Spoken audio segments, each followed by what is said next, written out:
Hello everyone, welcome back to another video. I am Etola, and today I am joined with my good friend Sam. Hi, hi. I'm Tom. Hi, I don't know what I'm hi. supposed to say. That's all we need. So summer 2022 of anime. It's been interesting. It's had its ups and downs, and we're gonna go through the live chart sorted by popularity of the shows for this season because they're all coming to an end as of recording this. Tensei Kenja, the shit slimy Isekai, just had its 12th episode because it was an episode ahead.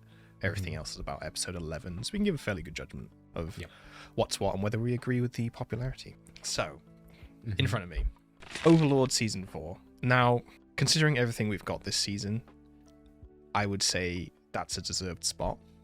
Yep. But if you think about it, right, compared to other animes, because they're mostly season ones, we had a lot of action, a lot of punchlines, a lot of new things that was really exciting.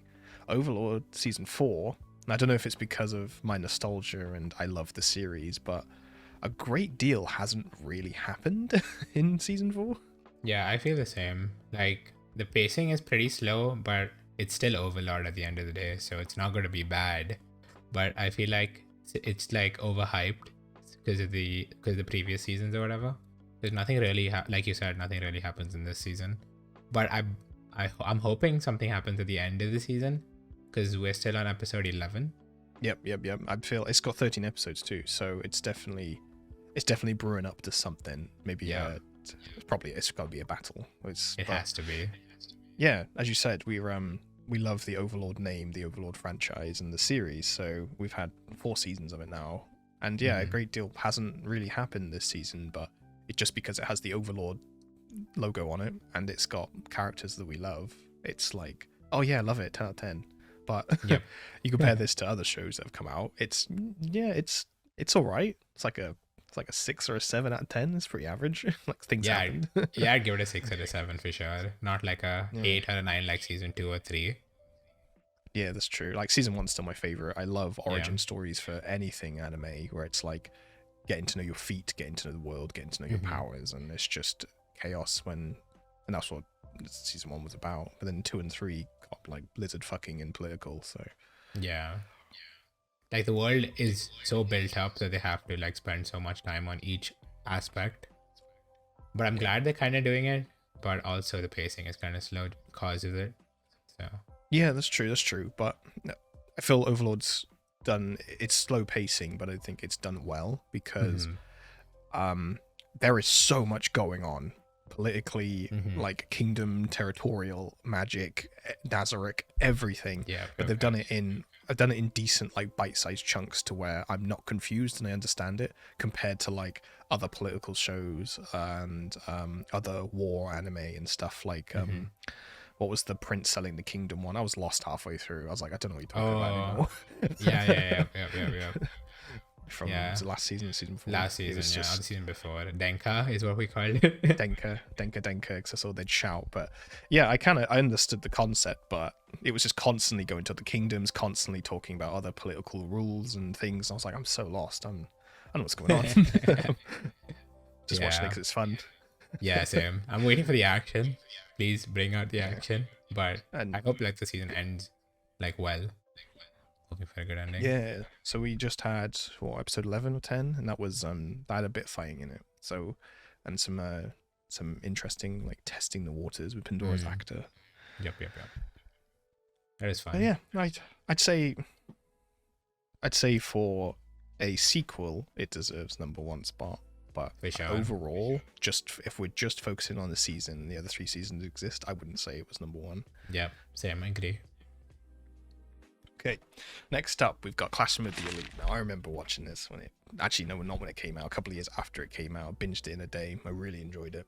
The ending was a bit weird. But the ending was a bit weird, yeah. Yeah, I've not even started this season yet, because I was going to, like for season 1, just binge it all from the start. I see. Yeah, I watched it. Like, I binged it like a week ago. Like, I didn't start it with the start of the season, but I watched it all when I started watching it because, like, kind of hooks you in. The start of it is pretty confusing, but it gets pretty interesting. And like you said, like, the last season kind of left us on, like, a cliffhanger with the protagonist.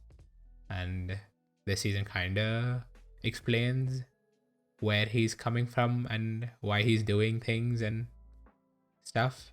But we're still kind of on like episode 11, where I feel like they just are revealing a lot of the things that happened A in the last season and B that happened in this season, and why the protagonist does what he does without spoiling much. Okay, that's interesting. That's interesting because yeah, in season 1 they left. I think it was only like 1 or 2 episodes where he would go to the principal of the school, and they would have like this real subtle chat about like, you know why you're here, and he's like, yeah, I know. Yeah. But you never knew what. And then at the end it was like the boat scene, and his personality completely flipped. I was like, what the fuck is going on? Yep. I feel you. But I also feel like since the first season came out in 2017, like the gap they left in between, like a 5-year gap between season 1 and season 2, is kind of hard to keep up if you haven't recently rewatched it, because they keep bringing up things from the previous season. Like I watched it when it first came out, so I was kind of clueless at the beginning, but I kind of like just pushed through and like it made sense. Yeah, so trouble with things having such a big break, and that's a good segue to our next one, which is Devil is a Part-Timer. How long has that been since season 1? Oh my god. It's probably been like 5 or 7 years around the same time, no? Yeah, had to be. And season 1 was fantastic. I liked it. Yeah, season 1 was so good. It was brilliant. And then season 2, now I'm watching it, and I've dropped it about halfway through. I just can't. Maybe because I was a younger man back then, and I would pretty much watch anything. I'll pretty much watch anything now, but it just wasn't grasping me. And just because, like similar to Overlord, just because it had the Devil is a Part-Timer logo on it, I was like kind of instantly drawn to be like, oh yeah, I remember I enjoyed season 1. But then that's not keeping me for season 2. It is boring. I can't get into it. I don't know what it is. Maybe it's a different studio, or if it's a difference in pacing, but the story is just not like interesting anymore. Yeah, it was all about, you know, the mythical powers of demons and heroes and how they had to adjust to new life after losing their kingdom and trying to get back. Now it's literally just like, it's just a slice of life with a kid. They just they just stay at an apartment and save money and do their laundry. It's like, what the fuck is this? I mean, I would enjoy this, like the slice of life aspect, if they didn't add the fantasy aspect of like the world that they came from is trying to invade the world that they're in right now. You know what I mean? I was like, that's just confusing the plot. And like the daughter just shows up in like a fruit or whatever. I'm like, hello, what is going on? Yeah, it's a bit confusing. Was it Alice Rasmus or something? Yeah, something like that. But then like the devil doesn't really care about the hero girl, but the hero girl's got this like weird tsundere attitude of loving him but wanting to murder him. It's like, look, just kiss and make up. Yeah, exactly. Together, and I would watch this slice of life. Forget about the devil slice of life romance. I would eat this shit up. Oh my god. It would do better. It's just not. There's too much going on, but it doesn't explain half of it, and it's just, I don't know how it's fourth on popularity. I really don't. I think it's just the hype from the last season, like the previous season. It's gotta be the nostalgic people, right? Has to be. Like, hell yeah, McDonald's, woo. McDonald's, heck yes. Okay, next on the popularity list is Danmachi, which I stopped watching halfway through the previous season 3. I've not even started season 4 because I haven't finished season 3. Yeah, I haven't even started season 3. Like at the end of season 2, it already was like, what is going on? So I kind of like drifted off. Didn't really bother. I can't remember what made me not watch it, but as I said, Overlord, like I love an origin story. So season 1 was great. Yeah. Getting to know the world, getting to know the dungeons, getting to know the gods, getting to know Bell, getting to know his story, his large memories, fantastic times. Absolutely. And then season 2, you know, got a bit more into that, more gods, more characters, more fights, great. And season 3 was just like they met. Oh god, it's been a long time. They went into a dungeon. Belle found this like vampiric devil-looking young girl, and Belle being Belle was like, oh, I must save her, I'll bring her home. And everyone was like, what the fuck? And then she like caused a bit of chaos in the town because everyone was scared of her, and I was like, I hate this plot. He's the son of Zeus, what are we doing? This is bullshit. Yeah, Yeah, I didn't even watch season 3, so I'm kind of not even clued on. I'm not interested in watching. I think I might. You know, like we're coming up to that grace period of like 2 weeks between the season ending and the new season starting. So I might binge it, but then I think I'd rather just watch something else. Yeah, fair. Call of the Night from the same author and illustrator as Takashi Kashi, which I really enjoy, the Sweet Shop one.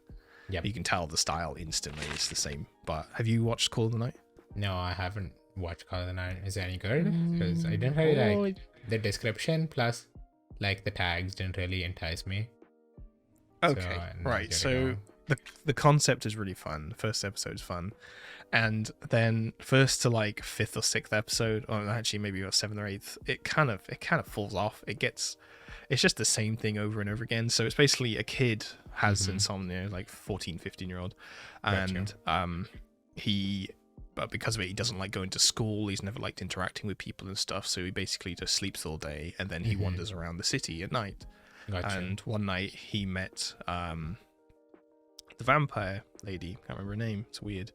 And they like build this relationship, and she's a vampire, so she doesn't really, her views on humans and stuff are a bit different. But the fun like dichotomy here is that she is really susceptible to like lewd things. Like she'll tell you like anything sexual and stuff absolutely fine, but when it comes to romancing and cute stuff, she loses her mind. She's just like, no, stop talking about it, stop. like someone like it's completely flipped. Like usually if you go up to someone and talk about sex, they're like, oh no, and then get embarrassed. No, but she's fine with that. It's just if you talk about romance and lovey-dovey stuff, she's like that. So then our boy Ko, the main kid, he wants to turn into a vampire because, he's kind of done with society. He likes staying out at night, blah, blah, blah. So he asks her to turn him. But the only way for him to be turned is that if he falls in love with her and then she feeds off him. She's feeding off him every day anyway because apparently he's very tasty, that kind of trope. But, I see. But she's really not interested in having followers or turning anybody. But because his blood is so tasty, they come up with a deal of like, I'll keep feeding off you, and if you happen to fall in love with me while I'm feeding off you, then you get your vampirism kind of thing. So it's that she doesn't really care, but he needs to feed off her. Sorry, he needs to fall in love with her. Oh, and then it's that just them doing like nightly activities for like 5 or 6 episodes, just doing whatever, going karaoke and having ups and downs and whatnot. But then it kind of got really boring. I was going to drop it, but then I can't remember. I think it was episode 7 or 8. It got really interesting to where they actually introduced more vampires, and I was like, thank God for that. And it kind of expanded the world of like there is some sort of vampiric society, and there's an order to things and a rule to things. And our main vampire girl, I think her name's Nanana or something. She is actually like, you find out she's a rebel of like the vampiric society and doesn't like turning people and doesn't like doing this stuff and is always against them kind of thing. Not in a bad way, but she just wants to live how she wants to. And got you.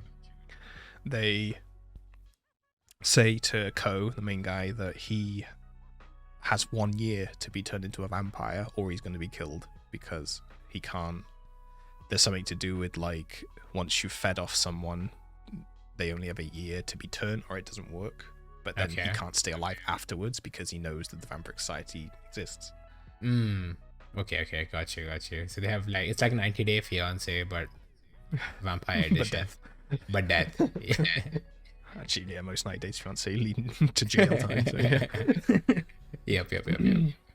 So yeah, it's interesting. It's fun. Like I can't tell you what anime is like it because there's similar vampire stuff, similar night stuff, but not quite anything like this. So gotcha. It is interesting and I'm really looking forward to watching it now. But yeah, I was gonna drop it before that because it was getting boring. I'll give it a go then. Still, I don't know. We'll get there, but I still don't know how that and Part-Timer and stuff have been rated above some other stuff. But we'll get there. Okay, so. The Dr. Stone TV special is next. I fucking loved it. It was brilliant. Wait, I didn't even watch it. It's like a 50-minute thing, no? I didn't watch it. Mate, yeah, 50-minute episode. It was so good. Really? Okay. I was like, oh, like then I thought it was like a season 3 or whatever, and then next week for it didn't, like the next couple of weeks it didn't air. I was like, oh, maybe they're taking a break, and then I looked to see, and it was just a 50-minute special. So I might just watch it, but I don't know. So it's a straight follow-on from the end of season 2, which is great. It follows, obviously, same studio, same everything, follows the exact same structure and storyline as Dr. Stone. But it's them wanting to go across the ocean, how they're going to fix that. And then they that is interesting. Okay. Yeah, so then they, not unearth, they use the magic juice on a bunch of statues. They use the reporter lady to find out who is a good navigator and salesman. And the only one they could find, and who is the best one of this world or whatever, is this like real egotistical, aristocratical guy. And they're like, oh God, please, no, don't revive him. And they're like, no, we've got to. And he's like, no. And they're like, we have to. And that's great. They undo him, and then like they start building boats and stuff. But this guy is obsessed with money because he came from like one of the biggest boating companies in the world, sort of thing. The son of the director, whatever. And so he starts like printing his own money and like trying to bring that in. And it's just it's fantastic. It's brilliant. I watch it. It's like 50 minutes, like not even that much. Easy. Yeah. Right. Isekai Meikyu, which is Isekai Labyrinth or something in English. Isekai biggest disappointment of this season. Yes. Don't go there. Harem in the Labyrinth of Another World. Okay. Boys, right. This had the holy trinity of tags. I've been saying this. It's an ecchi, it's a harem, it's an isekai. You get those separately all the time, but together, man, what are we, back in 2010 when they were all the time? No, we don't get them anymore. I was so excited for this. And then there's a busty dog girl in the front. I was like, hell yeah. Let's go. So then first episode was okay. It was like, guy reborn, getting to know things, origin, loved it. It was not a bad episode, to be fair. He was trying to figure out what's what. And then he meets a slave trader, and he has this voluptuous dog girl who he's trying to buy, very expensive. The guy just tries to grind all the money and get her. Fantastic. That took way too long. And then he finally bought her, and they fucked. Brilliant episode. Episode 5. 4. 4, 5. No, I think they had like episode 2 where they went into the future and showed everyone that he's going to meet or become a part of his harem or something. And I was so confused. Confused when they did that. They cucked us, man. They teased. And then, they fucked. And I tell you what, the animation and the sex scenes, they're solid. They're 10 out of 10. Yep. They're really well done. And the relationship between the two is great. But that's pretty much where, as far as it goes. Its pacing is awful. Its storytelling is awful. Everything is bad about it, apart from the animation and the sex scene, which is not worth watching 12 episodes for. Yeah. Every episode is the same. It's like, oh, they go into dungeon, they beat the monster, come back home, and they have sex. That's it. It's like rinse and repeat, Sometimes they don't have sex. Yeah, sometimes they don't even have sex. Like, hello, excuse me, I came here for the sex. At least give me the sex, Yeah. We're going to explore the dungeon today. Great. They kill a couple of trees. Great. They go to the guild and sell it. Great. They go home. That's an episode. And they keep repeating it. There's like no world building. It's shit all. The last episode was okay. They bought themselves a house and it's like getting a bit homey, which is nice. I like that. Oh, they got like a new slave, not like a new party member or whatever. Did they? Wait, did you not watch that? Did I not watch the latest one? Oh, no, I didn't. No. I'll watch it now. Oh, no, I didn't mean to spoil it. No, it's fine. I'm fucking glad. Is it one of the girls from the future? One of them, yeah. Like, finally. Oh, thank God. Like, it's episode 11, and they've got 12 episodes. Or is it episode 10? I don't remember. And they finally introduced the second character. Like, the third character second in the harem, third overall. And I'm like, oh my God, this feels like episode 5, where they should be introducing, like, all the other characters. But it's literally episode 11. Like, the pacing is awful. It is bad. Yeah, we said this when they gave us the cuck of like episode 2 where they showed the future harem, and then we were getting to like 5 or 6 and 7, and we were like, this. It's like, Sam, this isn't. They're not going to introduce them. They don't have time. Yeah, what are they going to do? And imagine the show is not going to get a season 2 either. Like, what was the point? They did it for the titty. I can respect that. They did it for the titties. Jesus, Yeah. so bad. Yeah. I'll finish it because I I'll like finish it, why finishing not? stuff, but honestly, if you want to just watch some fan service with actual better plot, just go watch World's End Harem. It's Honestly, true. and that was bad. Like, Mm. if you, it's such a disappointment. It's like Peach Boy Riverside all over again. Episode 1 is a fucking banger, and then the other 11 were terrible. Oh my god. I can't believe that they did that to us in both Peach Boy and World's End Harem. Like, I'm not gonna hype anything else up for myself anymore. Like, it's so bad. No, you can't. You can't. I'm just gonna ignore the tags and just watch something. It's same as like, was it last season we had the reincarnated demon lord? That was great until the end. God. Like, the first 3 episodes for these isekais are so good, and then they like absolutely ruin them by like the worst pacing, the worst character introductions, and the worst like twists in the story. Yeah. Like, oh god, it's so bad. Mate, Mushiko Tensei, just nothing can beat it.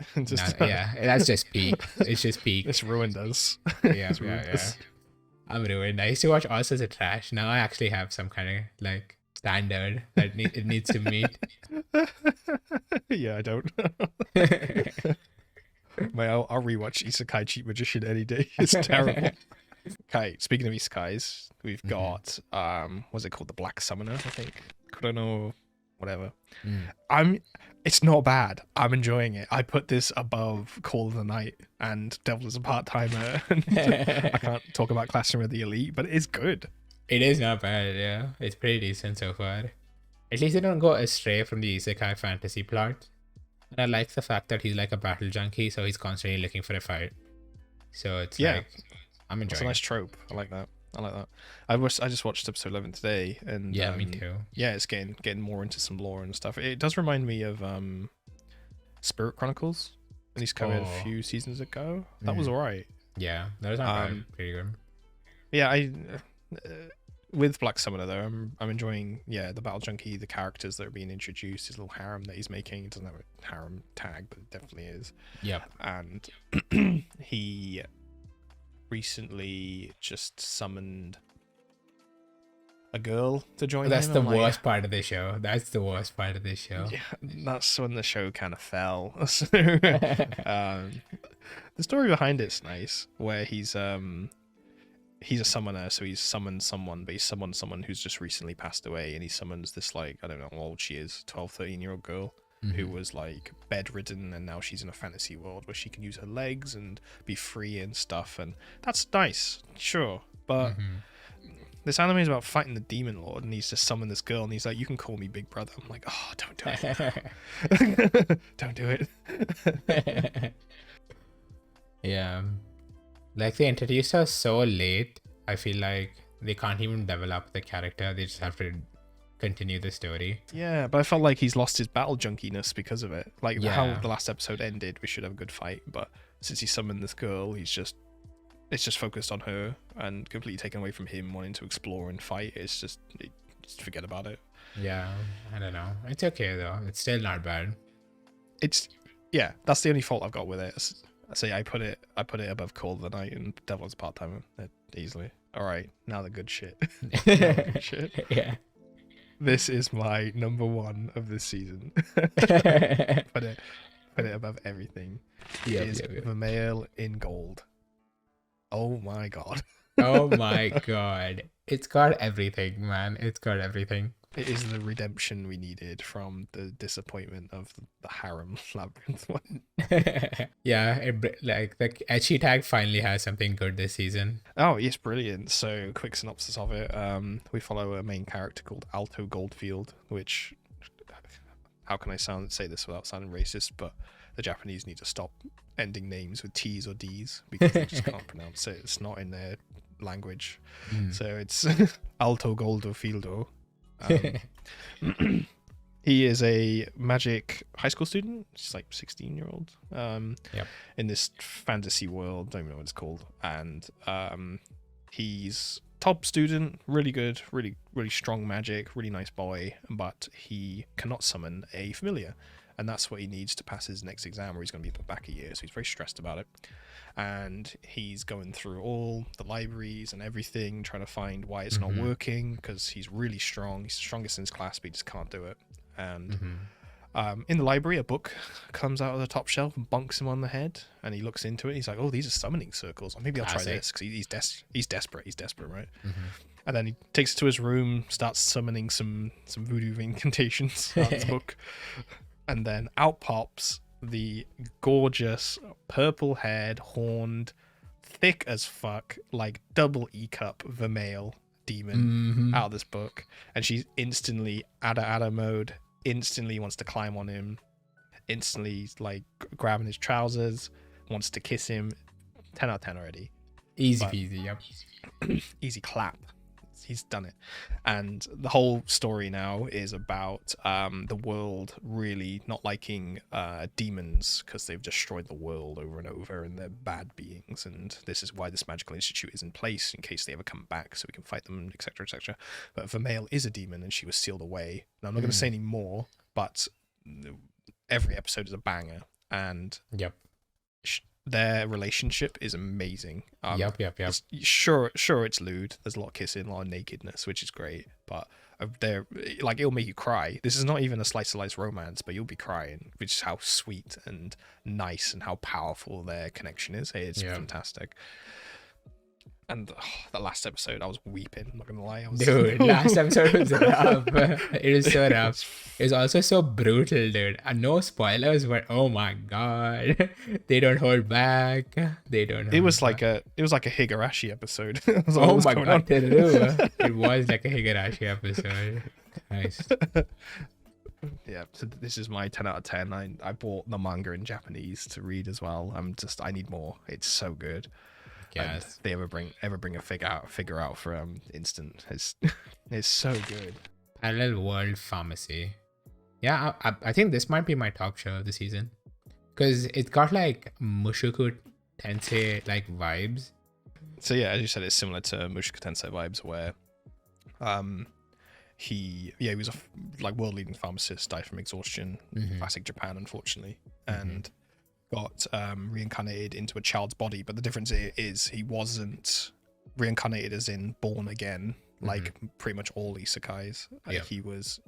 He took over the body of a child that was struck by lightning, who was almost thought dead, so he's taken over that instead. So then he has no previous knowledge of that child's past, so when he's trying to talk to his father and his mother, he hasn't got a clue. But he still knows who he was and stuff. And he brings like modern medicine to the to this fantasy world and helps a lot of people. And it's just the story and the flow is very similar to Mushoku. It's very it just makes sense as it goes. It's nothing weird, nothing out of whack, no weird time loops or jumps or anything. It's just step by step as you go. Really easy to understand. He goes into medicine and like molecular breakdowns, and I'm no pharmacist, but I can understand it. Yeah, exactly. It's not complicated. Probably like it's super good for like an isekai that has like a different twist to it. So I enjoyed it. I'll give this top spot for isekai, but second spot overall. I can't. Vermeil's too good, but that is fair. It is brilliant. It is a good isekai. It's not trash at all. You will really enjoy it. Yeah, for sure. I really enjoyed it. Yeah, can't wait. And they had that little cheeky fight scene with the bishop, man. That was cool. Yeah, the bishop scene was kind of good. He fucking hammered him. Okay, I don't know if you've watched this one, Mama Haha, which is I dated my stepmom's daughter or something. Oh god, yeah. My stepmom's daughter is my ex. Okay, I just watched episode 11 before this, right? And you know what? It's not bad. It's not bad. God. I watched like episode 6 till where like his sister, now stepsister, like best friend, is like in love with him, and then she sneaks into their house and like becomes a part of their like routine. Mate, that was such a weird part of the story. I don't understand that bit at all. It was like, so we've got was it Ai and Mizuto? Mizuto's the guy. Two main characters. They dated each other when they were younger in high school, but then stuff happened. They broke up. So then now their parents have started dating and they're getting married, or they already married. I think they're already married. Yeah. Yeah. So then now these two are now forced to be step siblings, but it's a bit difficult because obviously they had romantic feelings for each other and still kind of do. So it's kind of enjoyable, but yeah, the best friend thing. So Ai, which is the girl, made a best friend in school, and she's obsessed. This new friend is obsessed with her, so much so that she snuck into the house, tried to become a part of their routine, only to marry Mizuto, to get closer to Ai. But this only lasted like 2 episodes, and it was forgotten about. I'm like, there was no point in this story bit at all. Like, she's that like fun, jumpy, perky character that wants to do anything without fear. Like, we got that, but that part was strange. But it just led to the stepsister being jealous of like, oh, who have you got over? Who's this? And he's like, well, I don't know. And it's like, but he figured out it was her, but he didn't want to say it because he didn't want to offend her friend, kind of thing. It's just this constant cucking of between the two of missing each other, not missing each other, hating each other, trying to kiss each other. It's strange, but I just watched the last episode. They went to, everyone's got their family in the mountains or in the farmlands, exactly like Tonekakakawi, when they go visit the family. So they had like a barbecue by the river. They got close to each other and they had a little moment, and that was nice. It was nice. It was finally like all these bullshit feelings that were trying to like dodge each other, like actually came out with them and had a minute. So I was like, okay, all right, I'll watch the last episode. I'm down. Gotcha. It's an interesting story. It's a very like typical slice of life with like you got every character trope and they're just romancing about, but it's not terrible. Yeah, like the best friend thing just threw me off, so I don't know if I want to watch more. It was weird. Yeah. Right. Lycoris recoil. I'm pretty sure everyone that's watching this video has seen Chizito's thighs on Twitter. Yep. I have. The upside down thigh shot broke the internet because she's some like cutesy, outgoing, really nice like girl who doesn't like to kill people to shoot them, doesn't like to shoot people to kill them. She uses rubber bullets and she's very good, but we'll get into the story. But she went upside down and showed off her thighs and it broke the internet for a few days. Yeah, I haven't even watched this, but I know of I know of the memes. You know the thighs. I know the thighs. Yep. It is a really well animated show. It is very good. It reminds me of Tact Opt Destiny, the music one. The music one. Like that was beautiful. Like it's very similar to this. So Lycoris Recoil is a department or like special agency or some sort of thing where they train like youngish to oldish girls to be like combat worthy and do gore missions and protect the Japan and whatever from whatever. Something happens to where a girl disobeyed an order and she has to go. She's been like excommunicated, but not quite. Like she has a chance to get back in. Goes to a cafe called Lycoris, where Chizito is and others work, and they are Lycoris Recoils too, but they're like special unit, not in the industry. And it's kind of their story of trying to figure out I said that wrong. And it becomes their job to kind of uncover some like gun plots or some back alley deals, black market weapons stuff that's got the first girl kind of excommunicated because she broke out on an order, but it was to save someone, and it was at this deal that was actually a bust, and there might be an inside job going on. But it's kind of like it's nice. It's like you got the cute aspect of the girls trying to be fun and stuff, and then you've got like the side of it where it's like really mission heavy and hacker heavy, but then you've also got another side of it that's quite dark where you see people die and that's part of the job kind of thing. But it is good. I'm enjoying it. I'm not up to date just yet, but it is fun if you get into that kind of thing. Like you can go this season without watching it at all. Like it's not like Overlord 4. You're like, oh god. But, I would rate it higher though. I would rate it higher than Step. I'd rate it higher than a lot actually. Let's go back. I don't know how the fucking slime Isekai got. Did we talk about that? This one? Oh, I think we skipped it. I think we skipped it. But yeah, I don't know how this rated beneath slime isekai and make you. I've Yeah. God knows. Slime Isekai was Those awful. ratings are fucked. God. Right, yeah. So let's talk about Tensei Kenja, which is we're calling the slime isekai.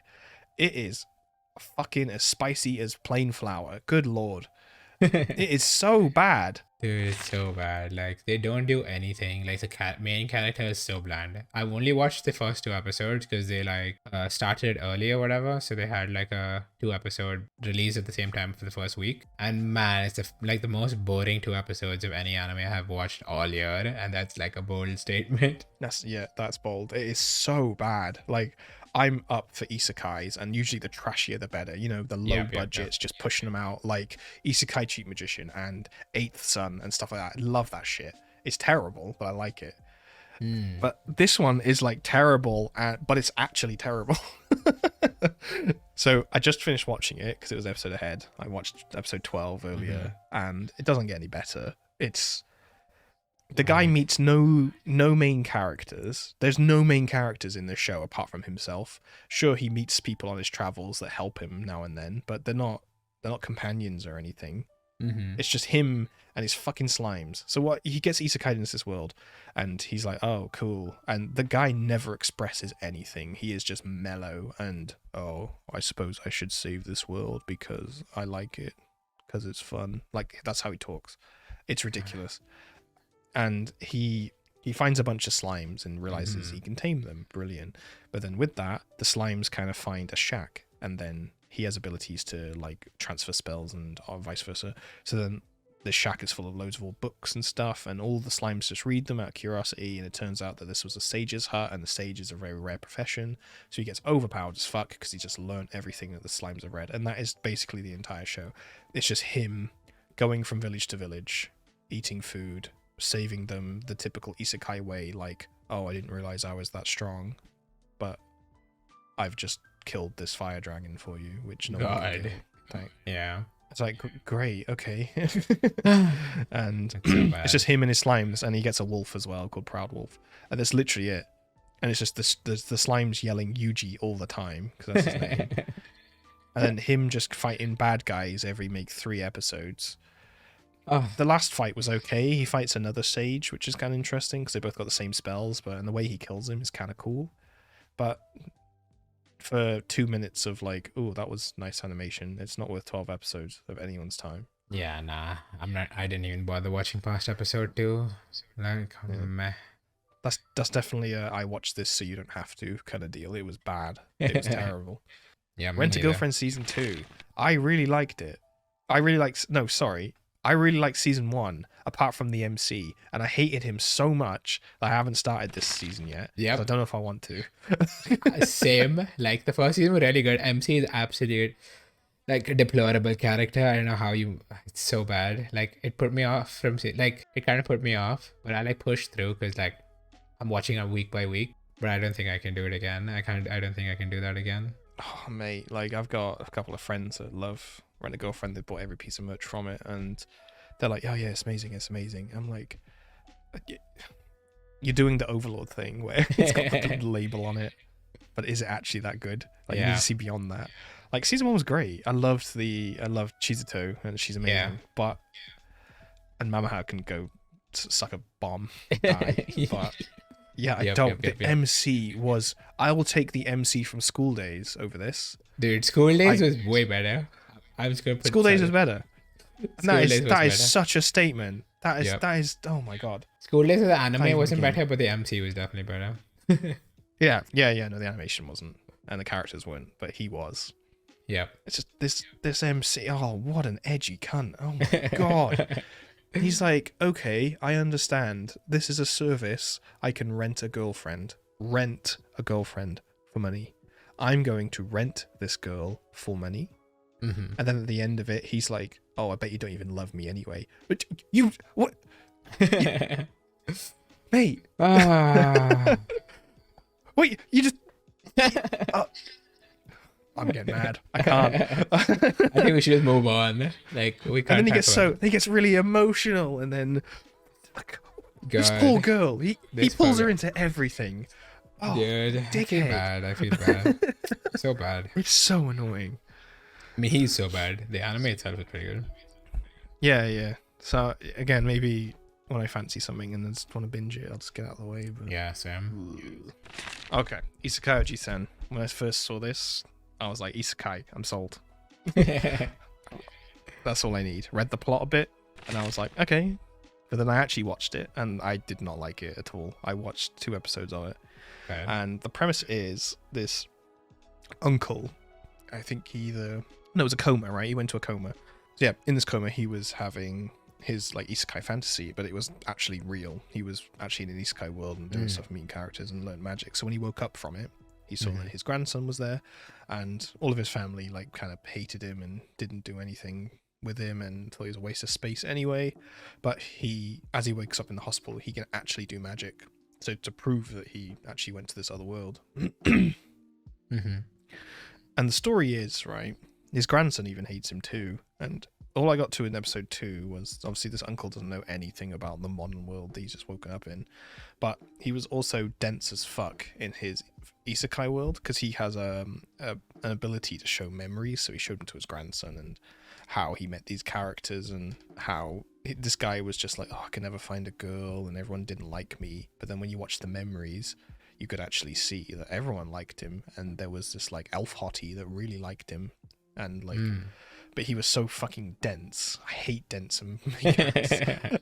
He was so dense that no one picked up on it. He didn't pick up on it, and like he found this magical ring in this world and he gave it to this elf lady on the marriage finger, and she got all blushy like, oh thank you, like ooh and stuff. And he was just like, I'm gonna need that back, you're just holding it on for me, and then runs away. And I'm just like, huh? What? How? Even you, who did live in the modern world, knows what that means. Oh you cannot be this God. dense. And then after that, I was like, I'm done. I don't want another 10 episodes of this. I can't. Oh, It that got sounds rated 8 stars. like maybe it gets better, but like from what you like just told me, it's like I don't care. It's not worth it. Yeah, I don't care where it goes. I don't care if it starts getting more ecchi. I don't care if he goes back to the fantasy world. I can't deal with a main character like that. It annoys me. Meh. I don't care for it. Like I'm not even gonna put it on my to watch list. So No, I wouldn't bother. All right, speaking of Engage Kiss, it's pretty good. It's pretty good. It's given me old Guilty Crown vibes. ooh, Which is rare. Which everyone liked Guilty Crown. The middle bit was a bit meh, but the start and the end were fantastic. Yep. So yeah, Engage Kiss is it's a lot to explain here. So yeah, I haven't watched it, so go on. all right, I'll explain episode 1 to you then. All right. Main character guy, bit of a like, he's portrayed as like a homeless poor guy, but he has a gun and stuff, and he works for this like organization. And he gets home, and when he's home, he finds this pink-haired girl, not girlfriend, who's obsessed with him. Okay. And she's there trying to like make him food and like, oh, I'll do anything for him, I just want to help him out and all this. And it's like, this is weird. And then he goes into some like VR meeting with all the big organizations to where they kind of bid on stuff, and this world is based around these like anomalies, not like quite aliens, not quite like zombies, but these like other beings that show up in Tokyo, and he works for the organization that deals with these in like the most minimalistic way possible without causing panic and whatnot. So he goes into this like VR meeting, he bids and stuff, he wins the bid, and he goes off with his girl pink friend. And something I did not expect was he was going in there with with a crew and shooting up the place, wrecking the place. He was told not to, of course. And she takes a bite out of him, like vampiric. And then she turns like Inori from Guilty Crown, then from normal girl to like so she goes like vampiric, and her dress changes, and she gets this massive like red sword. And I was like, oh, here we go, all right, that's pretty cool. And then she's strong as fuck, and then she's batters the shit out of this giant alien thing that's just killed loads of people and stuff. And then afterwards he gives her a key to the apartment, and then she gets, she's a massive tsundere. Yandere, by the way. Gotcha. Yeah, like hardcore yandere, which I don't know, fits the vampire vibe, I guess. But yeah, from that then it's just kind of their story, their relationship, and just taking on more monsters and I don't know. That sounds kind of bits with interesting. And something since you else said going Guilty Crown, I'm kind of intrigued. Yeah, it's very Guilty Crown-esque. That's what I felt. Okay, let's wrap up then. Let's explain the next 3 that I have watched quickly. So, Solidimo, which is a very cute high school romance slice of life. It's a girl that starts a shogi club and a guy that joins Tanaka, who joins the school, but he is very good at he's at kendo. Sword fighting, but he's gonna go to leagues, he's incredible, but the minute he sees this girl, he's like, this is the one for me. Love at first sight. So he joins the shogi club, which no one understands why, but then it is this it's such an easy watch and it's such a wholesome thing. It's just this relationship between the two of he's very forward and she's very shy, so she'll twiddling her fingers and getting all blushy and stuff, and I changed my hair today, and he's like, I know, it's fantastic, you look beautiful, and she's like, nah. It's brilliant. I love it. MC with balls, that's what I like. No nosebleeds, no backing up. Absolutely. No getting embarrassed. He's just straight in there. It's like, you look fucking mint, let's go. And it's just it's honestly, it's there's barely a story. It's just them two being cute all the time, which I'm so down with. It's a nice break from the other stuff. Yeah, honestly. Yeah, I really enjoyed it. First couple of episodes were kind of slow, but it is slice of life at the end of the day. So it's just put on your second monitor, watch as you work or something. Easy peasy. It's such an easy watch. It's so good. It is good. I'm just waiting for the bedroom scene. Everyone, nothing filthy. It's just, they always invite the boy over, and it's it's the first time there's a boy in my room. Yeah, this is what girls' room smells like. Oh my god. Yeah. Oh my god, it's so pink. It's so cute. Oh. I've been watching Sus Maid, I call it. Oh, Sus Maid. This maid I hired is suspicious or something like that. It's good, but it's strange. Yeah. As strange as in the main maid lady in it, gorgeous, love her, but she's the maid of a household of a 10-year-old, and he it's cute because he's just I find you really suspicious, and she's just trying to be get on with her day, but then the further you go with it, it's just, you can tell she loves him and he loves her greatly. They don't want to be apart and all this while they get on with their days and their mannerly duties and going to school and whatnot. But I just can't help but think that he's 10. Yeah. It's weird. It is. It's she's doing not on purpose, but almost lewd things.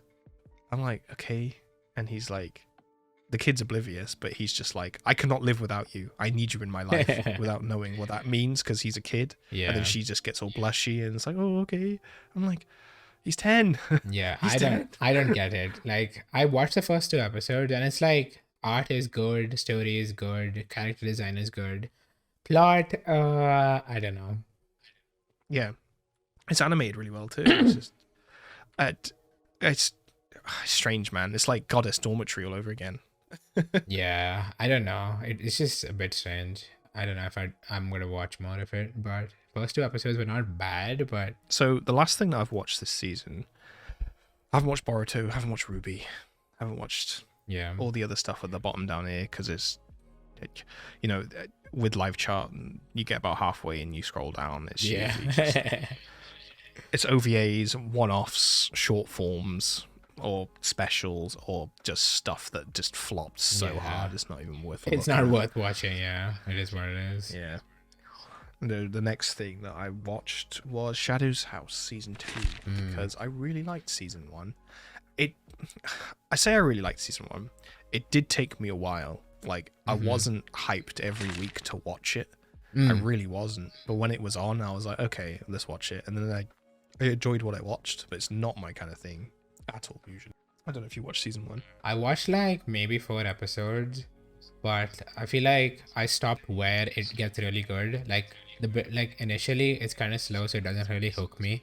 But I've heard you say really good things about it. It gets really good, but I don't know if I want to invest that time. All right, yeah, okay, no massive spoilers then, but yeah, towards the end of season 1, it unveils a lot more about the mansion and the shadow people and what's going on, which I thought was really interesting. And then season 2 leans more into that, where Kate and Miliko are more suspicious of people and doing more things in the background, trying to uncover what's going on, kind of thing. It's got you. So that I'm interested because I'm really interested in the mystery because I want to know what's going on. So that's why I'm watching it. Got you. Apart from that, the characters are nice. I guess the art style of it's great. Like, art style seeing was really fully good. shadow people is really cool. I've never seen that before. Yeah, art style was really captivating. That's why I watched the the initial bit, but like the story didn't really hook me, so I was like, meh, you know? Yeah, no, it didn't really hook me either. That's why I say it was like I had to really watch it to watch it. Like I had to really sit down and be like, okay, we have to watch this, which I don't usually do with shows. I would usually just drop it because I'm like, why am I going to the effort? Yeah, fair. Of putting myself through this if it's crap. Okay, guys, thank you for joining us. That's mine and Sam's thoughts on what's popular according to live chat. Please leave any comments below on thoughts, and even if you don't agree with what I said, because obviously this is all bias and personal opinions of me and Sam, but Yep. it's been, when I first saw this season coming up last season, I was like a season ahead. I was like, oh, there's some bangers here. There's some really good bangers, but now that I've been actually watching it and it's coming to an end, I'm feeling a little disappointed, if anything. It's been great. There's been like Pharmacy, Isekai, Vermeil, and Overlord season 4. Genuinely, if I just had those 3, I would, if those were the only 3 this season, I would be just as happy. That's how I feel, which isn't the best because a lot of shows have come out and they've all been just meh. Yeah, I feel you. Like the season got like the top of the season is really good, but like all of the other stuff is like really mid tier. So I don't know. It's like overall like a 7 or an 8, like 6 out of 7 season. I'd say. Yeah, no, I'll give you that. Nothing like the previous season or like the Dress Up Darling season. That was like the last season we had Kaguya and we had Spy Family. That was so insane. good. Yeah, insane. Cool. All my social media links are below. I stream on Twitch. I do TikTok videos, so make sure you follow me. And thank you so much for joining me, guys. Take care. Bye.